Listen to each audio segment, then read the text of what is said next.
I be moving. Whipping the foreign, I'm cruising. The money I'm speaking is fluent. All of my business booming. Stacking my cash in abundance. All of my family funded. Finally got what I wanted. Life is amazing, I love it. Everyone know that I run it. Yeah, look at me now, I came up. I've been thinking back then when I almost gave up on the game cause I never got in my way. Yo les postos, c'est Sacha, bienvenue dans cette nouvelle vidéo Mercato et actualité du football. Et on commence avec Xavi Simons, arrivé au PSG lors de l'été 2019.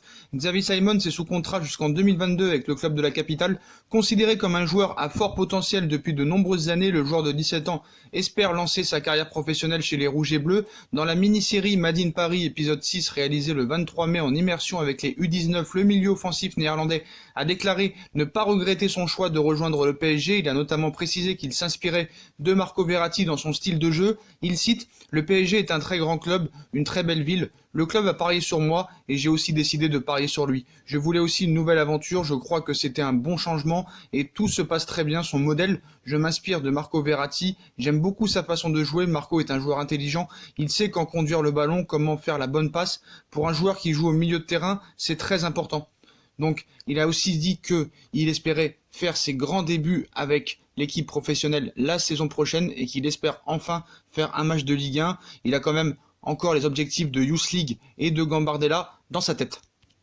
On passe au mercato, notamment parisien. De Laurentiis fait le point sur les prix de Fabian Ruiz et Koulibaly en évoquant le PSG. Aurelio De Laurentiis, le président du Napoli, a accordé une interview au Corriere dello Sport, l'occasion notamment d'évoquer les rumeurs de départ autour de deux joueurs qui ont été cités dans le viseur du Paris Saint-Germain, même s'il n'y a que le premier pour lequel il a vraiment semblé y avoir quelque chose à un moment.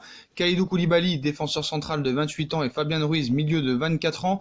Il cite De Laurentiis: Fabian a encore 3 ans de contrat, Koulibaly en a 2. Si City, United ou le PSG se présentent avec 100 millions d'euros, j'y penserais et il est probable qu'ils partiraient. Si leur volonté était de s'en aller, bien sûr. Une offre à 60 millions d'euros, je ne la prends même pas en considération. Je suis solide financièrement. Si j'avais voulu gagner le championnat à tout prix, je me retrouverais avec 300 ou 400 millions d'euros de dette. Je ne dois rien à personne. Il n'est donc pas vraiment question d'un transfert cet été, puisqu'une telle dépense pour un seul joueur semble impossible pour cet été. C'est d'ailleurs ce qu'a expliqué le directeur sportif parisien Leonardo hier.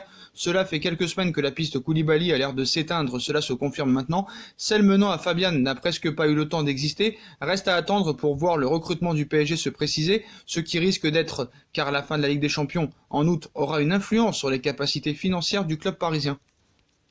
On passe à Luka Modric qui donne son avis tranché sur l'avenir de Kylian Mbappé et le Paris Saint-Germain. Voici un appel du pied qui n'est pas passé inaperçu. Depuis plusieurs mois, le rêve de Florentino Pérez, le président du Real Madrid, est d'attirer Kylian Mbappé, l'attaquant du PSG, dans ses filets. Et alors que l'avenir du champion du monde 2018 est incertain et que Leonardo, le directeur sportif du club de la capitale française, a affiché son souhait de prolonger le natif de Bondy sous contrat encore jusqu'en 2022, Luka Modric, le milieu de terrain des merengues, a tout bonnement conseillé à Mbappé de partir du Paris Saint-Germain pour devenir le meilleur joueur du monde. Il cite: Mbappé a tout pour dominer la scène, mais je pense que pour faire un saut qualitatif, il doit aller dans un championnat où son équipe ne gagne pas si facilement. A ainsi simplement lâché le vice-champion du monde croate au cours d'un entretien accordé à la Gazzetta dello Sport, un moyen subtil pour Luka Modric d'inviter à Kylian Mbappé à le rejoindre au Real Madrid dans les prochains mois. Il rajoute sur le Paris Saint-Germain: en Champions League, je vois bien le PSG, même s'il ne va pas rejouer avant le mois d'août. Ils ont tout pour gagner cette Ligue des Champions. Voilà un message quand même qui fera plaisir à nous, supporters parisiens. Toni Kroos, son coéquipier au Real Madrid, lui répond sur le cas Mbappé. Mbappé au Real Madrid, Kroos n'y croit pas vraiment. Toni Kroos, milieu de 30 ans du Real Madrid et de l'Allemagne, s'est confié au cours d'une interview accordée à Goal, l'occasion pour les médias sportifs de l'interroger à propos des rumeurs qui évoquent Kylian Mbappé, attaquant de 21 ans du Paris Saint-Germain, Jadon Sancho par exemple, ailier de 20 ans du Borussia Dortmund, et Kai Havertz, milieu offensif de 21 ans du Bayer Leverkusen, tous dans le viseur du club madrilène. Toni Kroos n'y croit pas vraiment et il cite: ces joueurs sont intéressants pour de nombreux clubs car ils sont jeunes et de grande qualité, mais j'ai entendu tant de noms au cours de mes 6 années à Madrid qui devaient venir. Et dans 80% des cas, les choses se sont passées différemment. C'est toujours intéressant de voir que les joueurs savent rester très prudents face aux rumeurs. Il faut dire que Toni Kroos et ses homologues sont très bien placés pour savoir que les médias en font souvent beaucoup, trop autour de rien ou presque.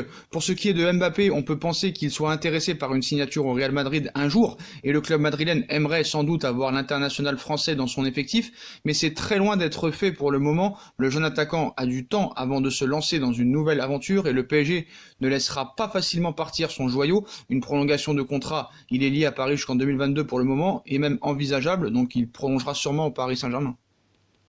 Du côté des arrivées, cette fois, la Lazio aurait repoussé la première offre du PSG pour Milinkovic-Savic. Savic, milieu de terrain de 25 ans de la Lazio, est l'une des cibles prioritaires du Paris Saint-Germain pour se renforcer au milieu de terrain cet été, mais le dossier s'annonce difficile à boucler entre l'exigence du président Claudio Lolito et la concurrence dans ce dossier. D'après le Corriere dello Sport, la première proposition parisienne a été rejeté. En effet, le journal italien indique ce lundi que le PSG a fait une offre à hauteur de 60 millions d'euros pour l'international serbe, mais elle n'a pas été jugée comme convaincante par Lolito, loin de là même, puisque la Lazio de Rome attendrait 40 millions d'euros de plus, soit 100 millions d'euros en tout pour ouvrir la porte à Savic.